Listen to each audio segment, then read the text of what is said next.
Hello दोस्तों, नमस्ते, प्रणाम। मैं नीता मौर्य सूरत से अपने यूट्यूब चैनल पे आप लोग का स्वागत करती हूँ।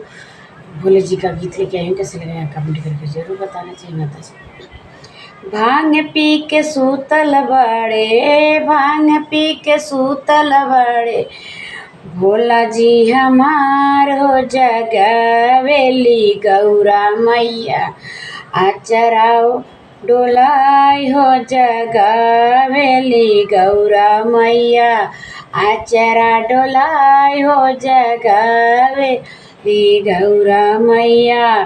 शिव जी के जगावे अवले ब्रह्मावे ज्ञानी, शिव जी के जगावे अले ब्रह्मा वेद ज्ञानी। नारद जगावे लगले बीड़ा बजाई हो, नारद जगावे लगले बीड़ा बजाई हो। जगावे लगली गौरा मैया शिव के जगावे ली गौरा मैया, आचरा डोलाई हो जगावे ली गौरा मैया। शिव के जगावे अवले विष्णु, शिव के जगावे अले विष्णु जी हो।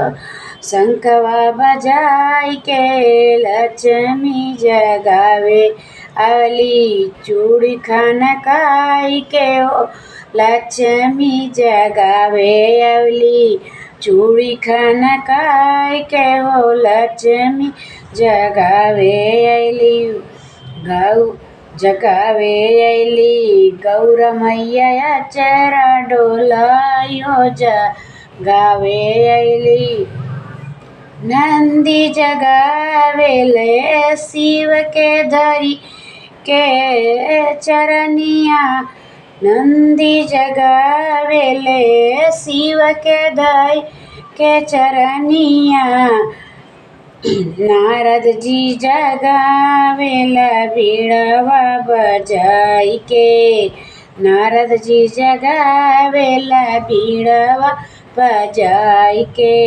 जगावेली गौरा मैया, चरा डोलाई के गौरा मैया, जगावेली गौरा मैया, आचरा डोलाई के हो जगावेली। शिष्या जगावे अवली शिव के भजनी सुनाई के, शिष्या जगावे ली शिव के भजनिया सुनाई के। भक्त जगावे अले ढोल मजीरा बजाई के, भक्त जगावे अले ढोल मजीरा बजाई के।